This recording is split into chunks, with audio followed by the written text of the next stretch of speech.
आइए अब हम जो है फंक्शंस ऑफ स्टॉक एक्सचेंज यानी शेयर बाजार के कार्यों को देखते हैं। अब हम इनके कार्य को एक एक करके one by one step by step समझेंगे। जैसे कि आप स्क्रीन पर देख रहे हैं, इसका पहला कार्य ये कहता है कि वर्तमान प्रतिभूतियों में तरलता व विपणनता पैदा करना, providing liquidity and marketability to existing securities. जैसे कि आप जानते हैं कि इस मार्केट में उन्हीं सिक्योरिटीज़ पर कहना चाहिए, उन्हीं सिक्योरिटीज़ का क्रय विक्रय होता है या ट्रेडिंग होती है जो कि पहले से ही जिन पर ट्रेडिंग हो चुकी है। ठीक है, तो अब यहाँ पे क्या होता है, जब सिक्योरिटीज़ का क्रय और विक्रय होता है तो वहाँ पे मार्केट में तरलता बनी रहती है, जिससे कि क्या होता है, वहाँ पे एक मार्केट बना होता है जिससे कि जो निवेशक हैं वो सिक्योरिटीज़ में निवेश कर सकें और जिन व्यक्तियों को धन की आवश्यकता है वो अपनी सिक्योरिटीज़ को विक्रय करके या सेल करके वापस उसी मूल्य पर जो कि बाज़ार मूल्य है उस पर उस धन को अर्जित कर सकें। तो इस तरीके से हम इसके पहले कार्य को समझते हैं। दूसरा कार्य कहता है कि प्रतिभूतियों का मूल्य निर्धारण यानी प्राइसिंग ऑफ सिक्योरिटीज़। देखिए बच्चों, जो शेयर बाज़ार होता है वहाँ पे प्रतिभूतियों का निर्धारण किया जाता है, उनके मूल्य का निर्धारण किया जाता है और उसी निर्धारित मूल्य के अनुसार ही उस पर ट्रेडिंग की जाती है या उनका क्रय या विक्रय किया जाता है। तीसरा फंक्शन उसका या तीसरा कार्य होता है लेन देन की सुरक्षा, सेफ्टी ऑफ ट्रांजैक्शंस।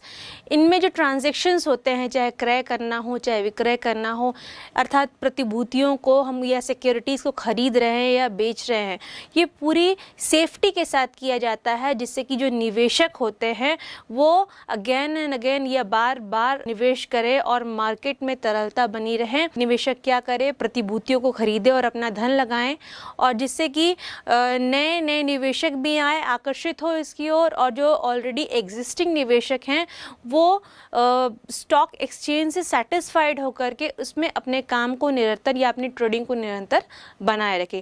क्योंकि जब मार्केट में पैसा होगा तभी क्या होगा, जो अपनी इकोनॉमी होगी वो स्ट्रॉन्ग होगी। अब हम चौथे कार्य की ओर आगे बढ़ते हैं। चौथा कार्य कहता है आर्थिक विकास में योगदान यानी कंट्रीब्यूशन टू इकोनॉमिक ग्रोथ। जैसे कि मैंने कहा कि मार्केट में पैसा होना बहुत ज़रूरी है। जब ये निवेशक रहेंगे, ये प्रतिभूतियों में निवेश करेंगे, वो लोग रहेंगे, दोनों तरह के लोगों का होना ज़रूरी है कि क्रय भी हो और विक्रय भी हो, जिससे कि मार्केट में प्रतिभूतियों का विक्रय क्रय भी किया जा सके और उन्हें समय पड़ने पर विक्रय भी किया जाए, जिससे तरलता बनी रहेगी। और इस तरलता के कारण या इस लेन देन के कारण क्या होगा कि मार्केट में पैसा बना रहेगा या जो रुपए का मूल्य बना रहेगा और जिससे कि क्या होगा, हमारा जो आर्थिक विकास होगा या हम इसे इकोनॉमिक ग्रोथ भी कह सकते हैं, जो कि देश का होगा। और अगर देश का इकोनॉमिक ग्रोथ होगा तो इट इज़ पॉसिबल, और ये है ही कि अगर देश बढ़ेगा तो हम भी साथ साथ आगे बढ़ेंगे। आगे बढ़ते हैं नेक्स्ट फंक्शन की ओर। अगला फंक्शन कहता है कि समता संस्कृति का फैलाव यानी स्प्रेडिंग ऑफ इक्विटी कल्ट्स। अब कैसा होगा, इसमें क्या होता है, स्टॉक एक्सचेंज में जितने भी सिक्योरिटीज़ हैं अलग अलग कंपनियों की, उनकी लिस्ट होती है। उनमें उन सिक्योरिटीज़, उन कंपनी के प्रॉपर जितनी भी इंफॉर्मेशन होनी चाहिए वो सारी इंफॉर्मेशन उसमें दी होती है, जिससे कि निवेशक जो हैं किसी भी तरह से क्या ना हो, मिसगाइड ना हो और कहीं से भी उन्हें ठगा जैसा महसूस ना हो। तो यहाँ पर हम कह सकते हैं कि समता संस्कृति का फैलाव है, चाहे वो क्रय करते समय चाहे विक्रय करते समय प्रतिभूतियों का उन्हें प्रॉपर इंफॉर्मेशन मिलती है जो कि मार्केट के अनुसार होती है, करंट मार्केट के अनुसार। जिस समय उस मार्केट की स्थिति जिस तरह की होगी वह स्थिति वो सामने रखते हैं। अगले फंक्शन की ओर चलते हैं। अगला फंक्शन कहता है सट्टे की सुविधा उपलब्ध कराना, प्रोवाइडिंग स्कोप टू स्पेकुलेशन। अब कैसे प्रोवाइड करेगा, अब जो बाजार मूल्य पर प्रतिभूतियां हैं उनसे ज़्यादा लाभ कमाने के इच्छा में क्या कहता है, उससे बढ़ते हुए दामों में उसका क्रय या विक्रय किया जाता है। लेकिन ये जो ट्रांजैक्शंस होते हैं, जो नियम बनाए गए हैं इन ट्रांजैक्शंस को करने के लिए, उन नियमों के अनुसार ही ये इस तरह के ट्रांजैक्शंस किए जाते हैं और इस तरह के ट्रांजैक्शंस को हम सट्टा लगाना कहते हैं।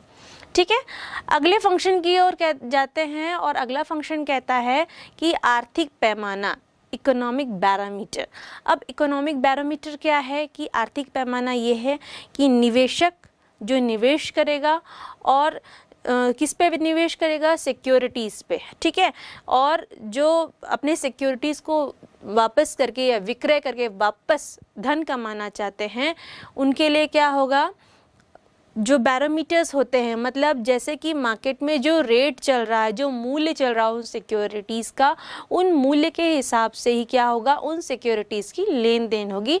तो वहाँ पर क्या होता है, शेयर बाज़ार एक आर्थिक पैमाने की तरह कार्य करता है जो कि हमारे पूरे देश के इकोनॉमी के ग्रोथ को दर्शाता है। क्योंकि अगर, ठीक है, अगर तेज़ी की स्थिति में है शेयर तो तेजी काल में रहेगा, और अगर मंदी की स्थिति में है शेयर मार्केट तो उस स्थिति में क्या होगा, देश की इकोनॉमी की स्थिति मंदी काल में नज़र आएगी। तो इस तरीके से इसका ये लास्ट फंक्शन यह होता है कि एक आर्थिक पैमाने के तौर पे भी कार्य करता है।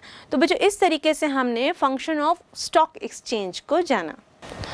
फंक्शंस ऑफ स्टॉक एक्सचेंज यानी शेयर बाज़ार के जो कार्य हैं उनको जानने के बाद आइए हम एक नया टॉपिक देखते हैं कि भारत का जो राष्ट्रीय सेवा बाज़ार है, मतलब national stock exchange of India, इसके बारे में थोड़ी जानकारी लेते हैं कि ये कैसे शुरू हुआ, इसका उद्गम कैसे हुआ, फिर इसमें कौन कौन सी क्रियाएं हुई, कैसे चीज़ें ऐड ऑन हुई। आइए इसकी शुरुआत करते हैं हम। जो हमारा नेशनल स्टॉक एक्सचेंज है वो 1992 में निर्मित हुआ तथा अप्रैल 1993 में इसे मान्यता मिली। उसके बाद 1994 में कार्य व्यापार किया जिसमें थोक ऋण बाजार सेगमेंट का व्यापार किया गया था। नवंबर 1994 में इन्होंने क्या किया कि इक्विटी में व्यापार के लिए एक मंच प्रदान किया, और जून 2000 में क्या किया गया कि व्युत्पादित जो प्रपत्र होते हैं, विभिन्न व्युत्पादित जो प्रपत्र होते हैं उनके लिए भावी और वैकल्पिक सेगमेंट तैयार किए गए, जिससे कि वहाँ पर भी उन पर भी क्या हो सके, ट्रांजैक्शंस हो सके या ट्रेडिंग की जा सके। अब जैसे कि आप जान रहे हैं national stock exchange of India, इसे हम इंग्लिश में NSE भी कहते हैं। जो NSE है ये एक राष्ट्रव्यापी पूर्णतः स्वचालित स्क्रीन आधारित व्यापार प्रणाली की स्थापना हुई थी इसमें। जैसे कि आप स्क्रीन पर देख रहे हैं अपने कि NSE की स्क्रीन पर इस तरीके से स्टॉक्स या शेयर्स का उतार चढ़ाव दिखाया जाता है, जैसे कि आप स्क्रीन पर देख रहे हैं। तो इसीलिए NSE जो है एक राष्ट्रव्यापी आधारित व्यापार प्रणाली है जिसकी स्थापना की गई थी। अब अगर हम इनके उद्देश्य को देखें तो इनके मुख्य उद्देश्य क्या हो सकते हैं। उनका मुख्य उद्देश्य कुछ इस प्रकार है। जो NSE का पहला उद्देश्य था कि सभी प्रकार की जो भूतियाँ होती हैं या सिक्योरिटीज़ होती हैं उसको राष्ट्रव्यापी व्यापार के लिए क्या किया जाए, सुविधा स्थापित की जाए। मतलब राष्ट्रव्यापी, पूरे राष्ट्र में जितने भी निवेशक हैं या जो ट्रेडर्स हैं वो ट्रेडिंग करना चाहते हैं तो वो हर सिक्योरिटीज़ पर ट्रेडिंग कर सके। जैसे कि आप देख सकते हैं कि अगर कोई रायपुर में बैठा हुआ व्यक्ति है, अगर रिलायंस, मान लीजिए रिलायंस के शेयर्स पे पैसा लगाना चाहता है या उनको ख़रीदना चाहता है तो वो यहाँ बैठे बैठे भी कर सकता है। और भी कई ऐसे शेयर्स हैं जो कि वो यहाँ बैठे बैठे एक कंप्यूटर स्क्रीन के सामने बैठे बैठे क्या कर सकते हैं, उन सिक्योरिटीज़ को ख़रीद या बेच सकता है या उन शेयर्स को ख़रीद या बेच सकता है।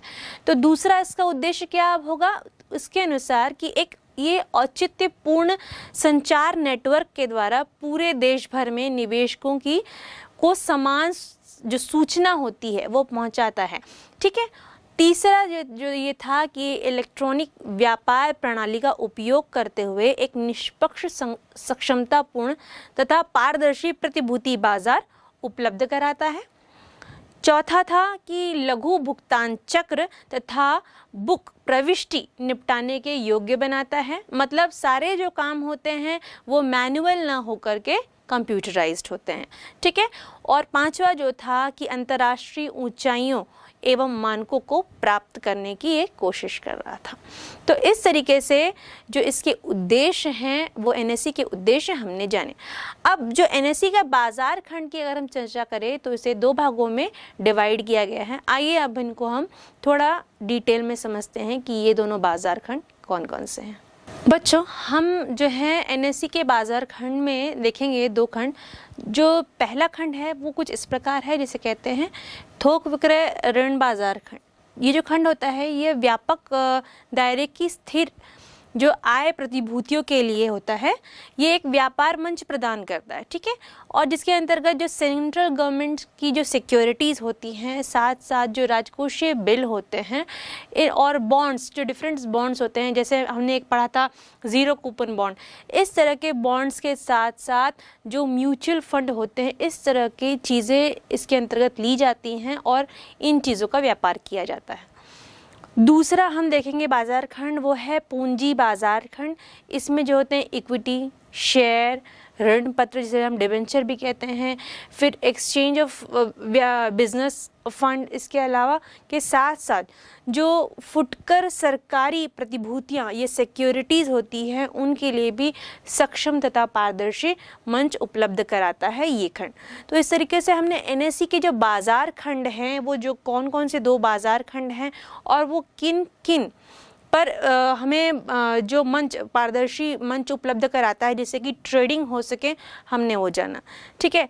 अब हम जानेंगे कि जो शेयर बाज़ार है उसमें ट्रेडिंग का जो प्रोसीजर है, या हम कह सकते हैं जो ट्रेडिंग की कार्यविधि है वो क्या है।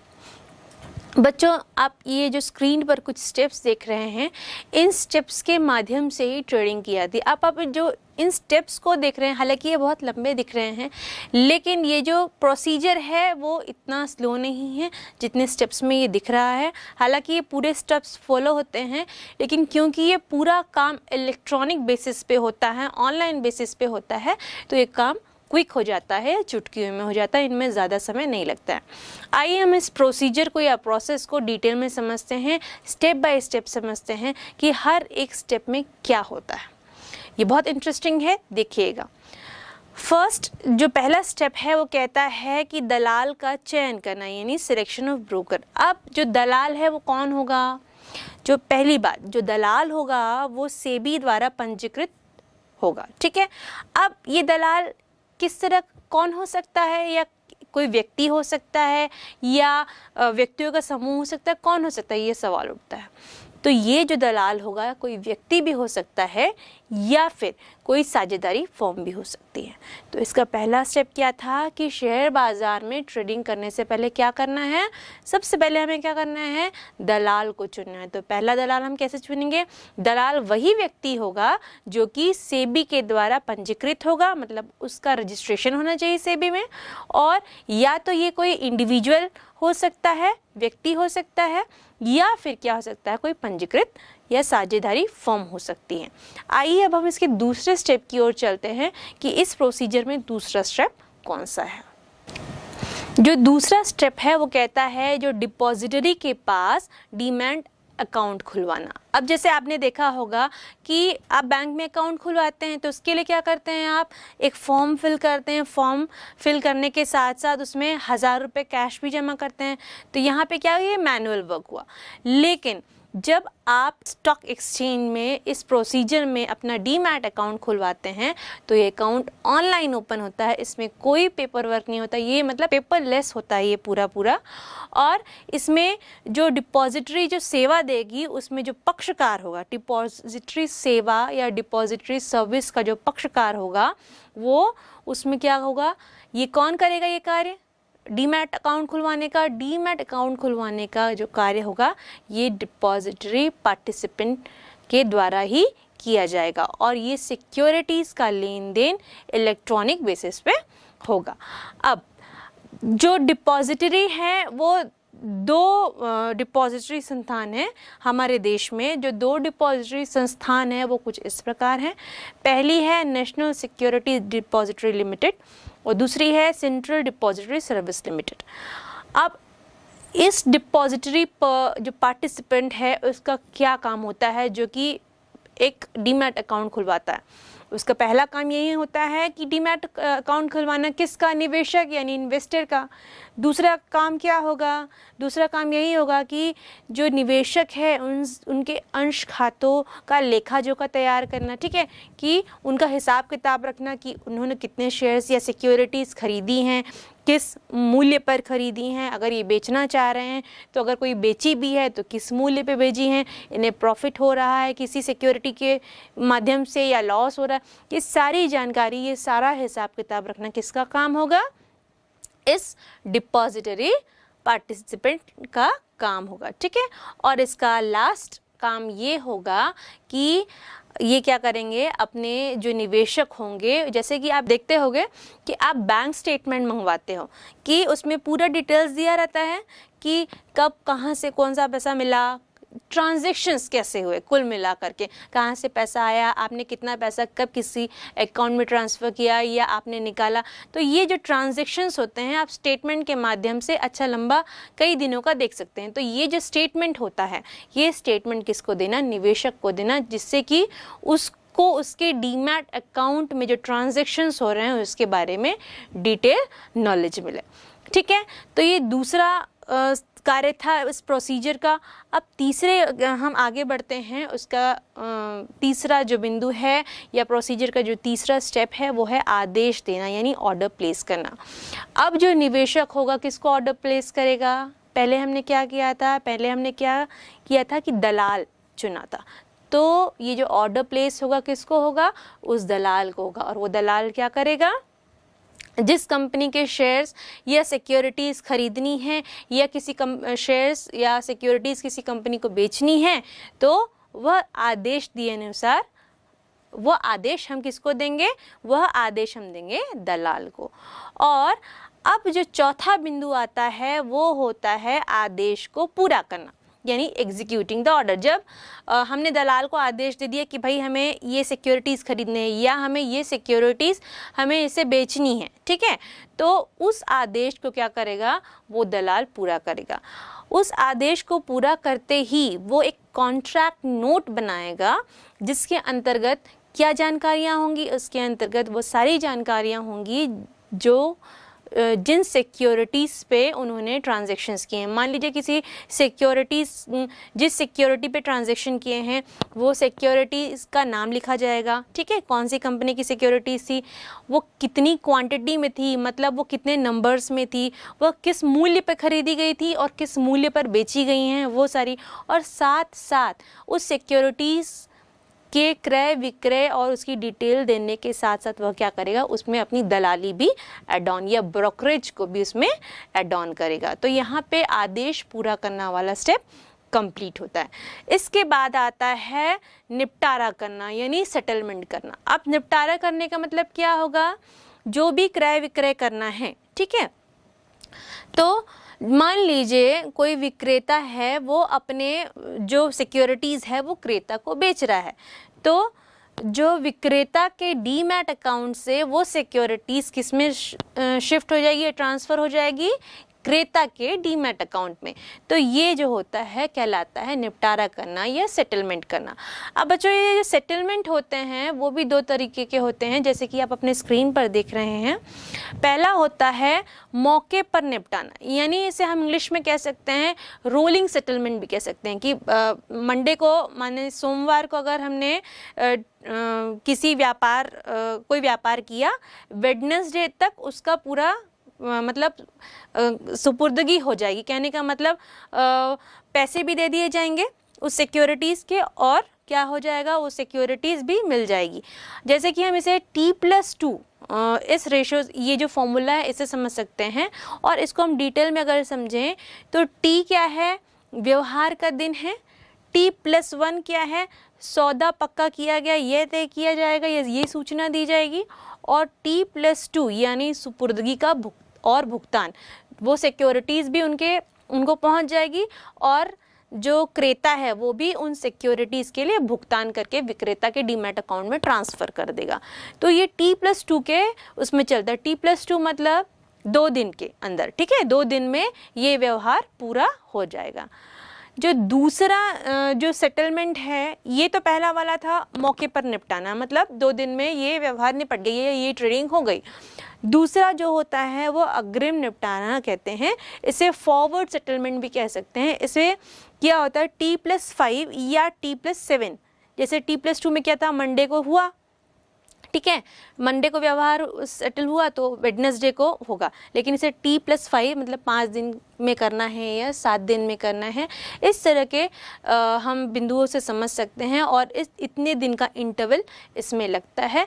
तो इस तरीके से हमने ये पूरे प्रोसीजर को समझा कि ये जो प्रोसीजर है किस तरीके से काम करता है।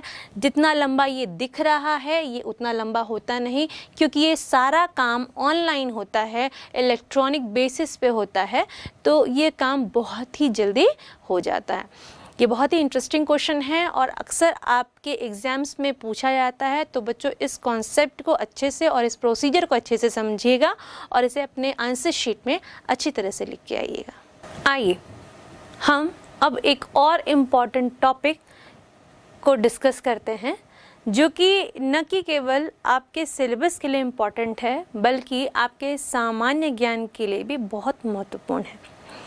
ये जो टॉपिक है इस स्क्रीन पर देख रहे हैं, इस टॉपिक में हम डिस्कस करेंगे सेबी के बारे में या उस संस्था के बारे में जो इस पूरे ट्रांजैक्शन या ट्रेडिंग पर अपना कंट्रोल रखती है, जैसे कि मैंने आपको शुरू में ही बताया था। इसे कहते हैं भारतीय प्रतिभूति एवं विनिमय बोर्ड। जो इसका फुल फॉर्म होगा सेबी का वो कुछ इस प्रकार होगा, securities and exchange board of India यानी सेबी।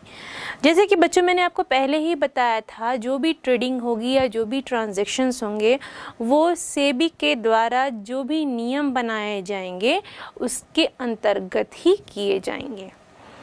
सेबी इन पूरे ट्रांजैक्शंस पर, पूरे ट्रेडिंग पर अपना कंट्रोल रखती है ताकि वह क्या कर सके, अपने निवेशकों को होने वाली हानियों से बचा सके, उनका इंटरेस्ट इस तरह की ट्रेडिंग में बनाए रख सके और क्या करे कि इंडियन इकोनॉमी को, क्योंकि ये एक इंडियन बोर्ड है, Indian security of exchange board है, तो ये क्या करती है कि अपने इकोनॉमी को बनाए रखने में, देश की अर्थव्यवस्था को बनाए रखने में इसका महत्वपूर्ण योगदान है।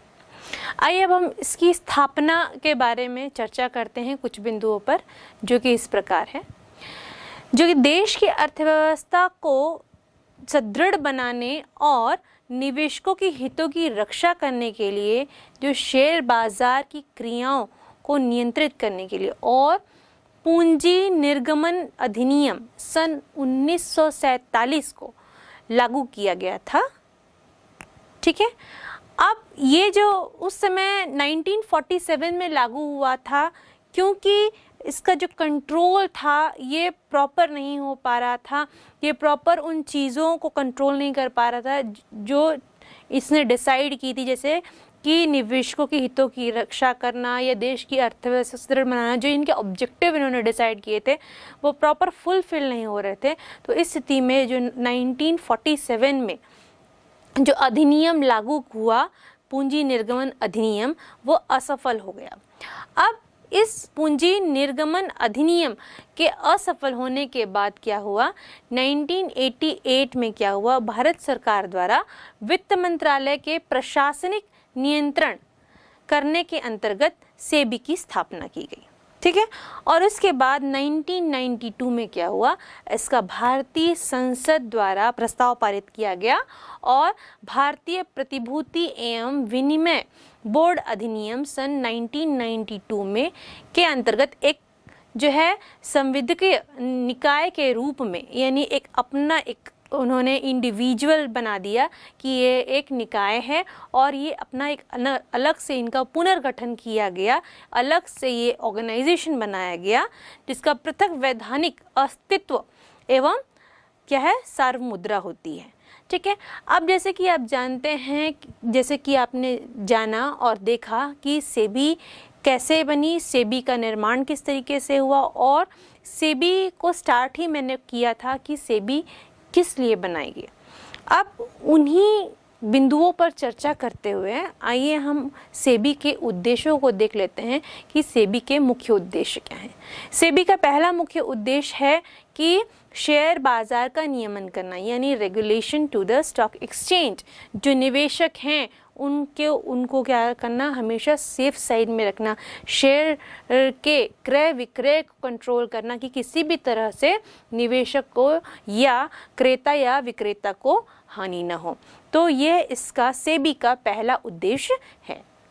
और दूसरा उद्देश्य है इसका निवेशकों की सुरक्षा करना। जैसे कि मैंने बताया कि अपने निवेशकों को किसी भी तरीके से फ्रॉड से बचाना, किसी भी तरीके के फ्रॉड से बचाना, उनको ज़्यादा मूल्य में कोई सिक्योरिटी ना खरीदनी पड़े या कम मूल्य में कोई सिक्योरिटी ना बेचनी पड़े, इन सारी चीज़ों पर गौर करना किसका काम है, सेबी का काम है, या उनका कंट्रोल करना, अपने निवेशकों को बचाना इन चीज़ों से, ये किसका काम है, ये सेबी का काम है।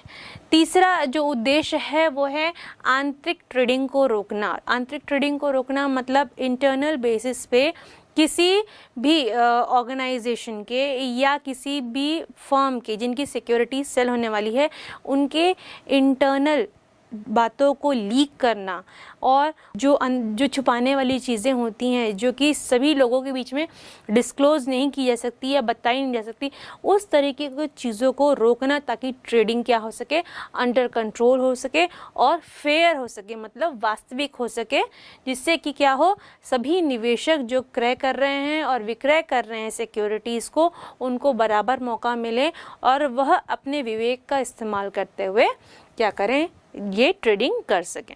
ठीक है। अंतिम जो इनका उद्देश्य था वो दलालों पर नियंत्रण करना, कि जो ब्रोकर्स थे उन पर कंट्रोल करना, क्योंकि ये जो ब्रोकर हैं ब्रोकरेज भी कभी कभी ज़्यादा लेते हैं, और दूसरा समटाइम्स जैसे कि आप जानते हैं कि जहाँ से इनको ब्रोकरेज ज़्यादा मिलता है वो उनके हो लेते हैं। तो इन सारे फ्रॉडलेंट्स को रोकने के लिए, इनको कंट्रोल में रखने के लिए सेबी का निर्माण हुआ, और यही सेबी का उद्देश्य था कि इस तरीके के फ्रॉड से अपने निवेशकों को बचाने के लिए उन्होंने ये अपने उद्देश्य बनाया और इन्हीं उद्देश्यों पर वह काम कर रहे हैं। बच्चों, उद्देश्यों को जानने के बाद आइए हम इनके कुछ फंक्शंस को देखते हैं या कार्यों को देखते हैं। जैसे कि आप स्क्रीन पर देख रहे हैं, सेबी के 3 कार्य हैं: संरचनात्मक कार्य, संचालन संबंधी कार्य और गौण बाजार। इन तीनों कार्य के बारे में हम डिटेल में एक एक करके समझते हैं। आइए हम देखते हैं कि ये कार्य क्या क्या हैं।